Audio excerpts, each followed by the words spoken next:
What's up? I'm back. This segment, I'm going to talk about microorganisms a little bit. I spoke about it before when I made videos about bacteria. I think it's very important for people in the holistic and the alternative health community to understand this because I don't really think they understand the implications that of what it means when we say the body is more bacteria than human cells, right? So there's 8 times more bacteria cells than human cells. Now I think sometimes this is always some people have ran with it and don't understand what it really means. Bacteria cells are largely smaller than human cells. So you know how you can see your skin? You could actually kind of see your skin, and you could kind of say you can see your skin cells in a way. You can't see bacteria cells. So if you were talking about heaviness, the bacteria cells might still win, but it might be like 51 to 49. So in terms of amount of number, it's a blowout. It's like 8 to 1.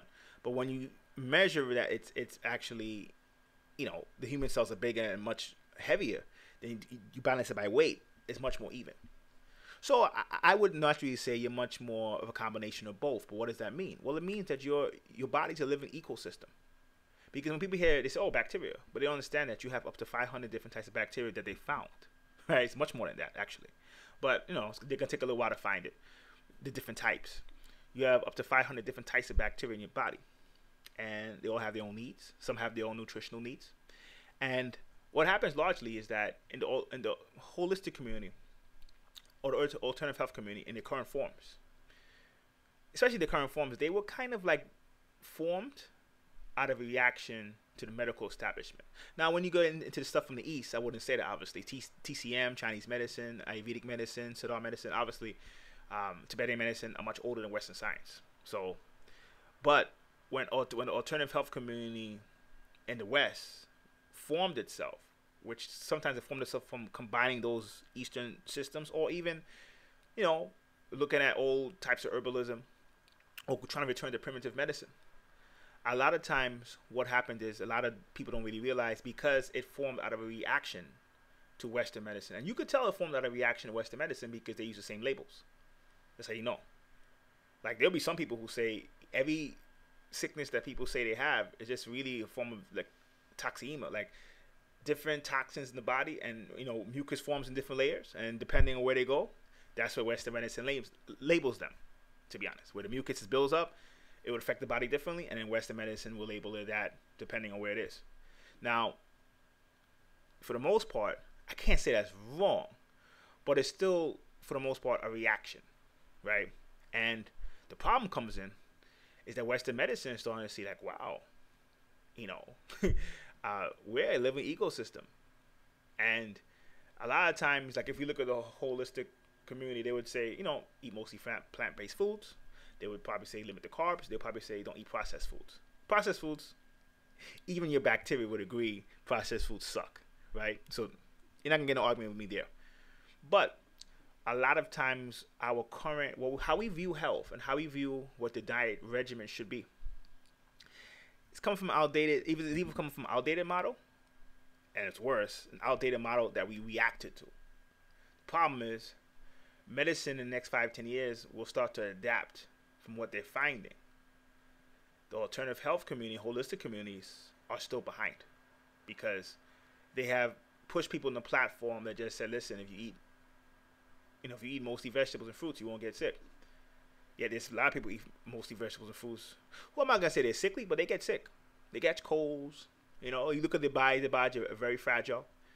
And in a sense, sometimes a lot of this comes, even those same individuals. I've had individuals who will get on me. They'll be like, I tell people, listen, in the wintertime, especially if you're in a cold environment, you probably should eat some meat, right? I get people who, and I tell people all the time, listen, if you tell someone in the Matrix, you eat meat in the wintertime, right? So 3 out of 4 times a year, you don't eat meat. 3 out of the 4 seasons, right? Most people in the Matrix will say, oh, you're a vegetarian, for the most part, right? Oh, man. And I tell people, you don't even have to eat meat for the whole winter. If you could just eat like 3 solid times a year. Like you see how the East Coast right now is getting a lot of cold, big time cold.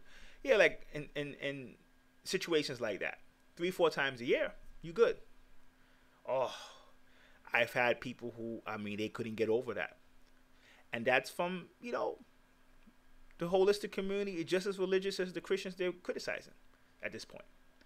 And if you think that's cool, that's on you, right?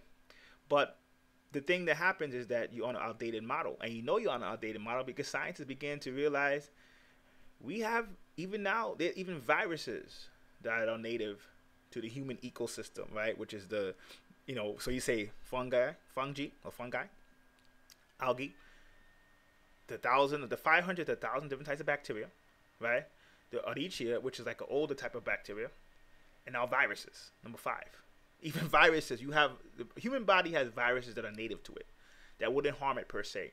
And that science doesn't really know what the purpose it does yet, but they kind of sense, from the early research they have, it kind of seems that the bodies they're somewhat linked to the immune system, believe it or not, the viruses.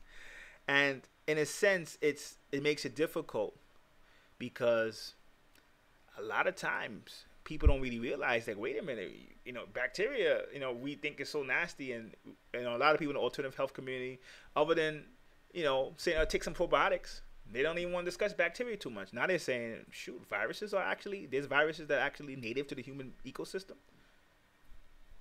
They're like, oh my God, what does that mean?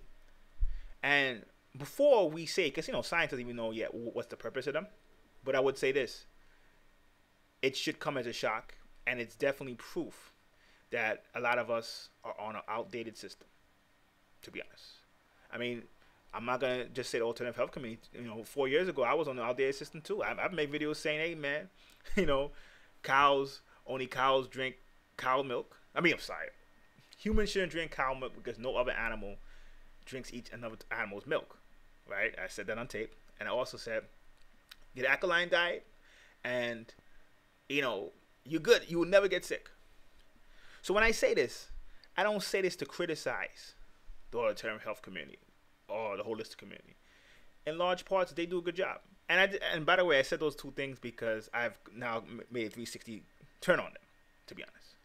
Those could be another videos. I probably should make a video on raw milk. Probably make it eventually.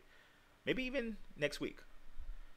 But life is about changing. It's about adapting. It's about admitting when you're wrong. It's about growth. And I don't think the alternative health community and holistic community is growing for the most part. I get a whole bunch of people saying, oh, we should definitely only be vegetarian. And I tell people, listen, if you want to be vegetarian, it's cool. I mean, as bad as we've been eating as a human race, I think everyone, everyone before they're truly healthy, probably has to practice vegetarianism for 5 to 10 years, in my opinion, at least 5. And I'm talking about straight, everyone, right? After that, you feel strong. If you want to implement, because even when I tell people about, you should eat meat in the wintertime, largely, for the most part, I tell people, listen, those are individuals who, they've been vegetarian for a while, right? And, their bodies are now balancing itself again. And sometimes that's what happens. When you go to one extreme behavior, you have to go to another extreme behavior to balance it out. But after you become balanced, then you look and you're at the center. Then you could be more proactive, and you could be more like, okay, let me implement different diets, different lifestyle to maintain what I just created. Because sometimes you can take something or you can practice a lifestyle to get you to a certain point, but once you get to that point, you have to switch up. To be honest, it's like taking medicine when you're sick. After you get healthy, you don't still take medicine, right? You finish with the medicine after you get healthy. To me, that's what it's supposed to be about. Like, yes, we've been so extreme, so the person will probably have to practice, definitely strong plant-based diet for 5-10 years. But after that's established, they can be slightly more flexible. Now, if you're one of these holistic community people, right, who is kind of religious, and you're offended by eating meat 2-3 times a year, then don't do it. This is not, see, the thing is, this is not for meat eaters. This video is to tell you that even now, viruses, they know for sure. They know it could be probably just as important as the bacteria in your body, right? It's now a part. Like, you have native viruses that are part of you. They're not completely sure what it does, but they know it's linked to the immune system. So, being that they know that, they're going to shift how they see certain things. And a lot of people in the holistic community and the alternative community don't. And it's unfortunate. And I know a lot of times it's symbolic of the part of the problem that the larger spiritual community has. So, If you don't know Virome, look it up. Very important concept to know. And, you know, I think the whole microbiotic kingdom in general, it's very important because understanding it. Because when you look at your body as an ecosystem made up of different type of life forms, that actually has spiritual implications as well. Hope that helps. Till next time. Peace.